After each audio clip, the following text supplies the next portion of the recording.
এই যে আপনারা দেখতে পাচ্ছেন একটা বিষাক্ত সাপ, এই সাপটা ফোনা ধরে। এই সাপটা আজকে শুভর ঘরে ছিল, এই যে শুভর ঘরে।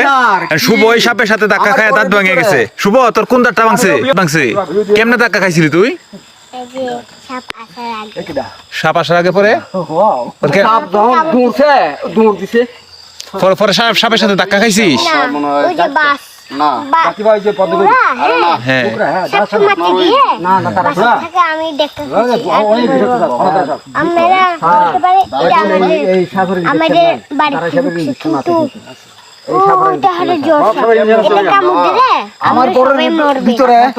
তাই কামড় দিলে মরবে?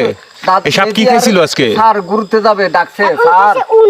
ইন্দুর? স্যার দেখেন কালো ইন্দুর না সাদা ইন্দুর খাইছে? কত্তর ভিতরে সাদা ইন্দুর। আর মুরগি বাচ্চা খাইছে নাকি? হৃদয়ে বললো পাশের খাপ্পো এটা না বা এই যে একটা মুরগি বাচ্চা মরে গেছে তো, হ্যাঁ ওটা ওখানে দিয়ে দিল।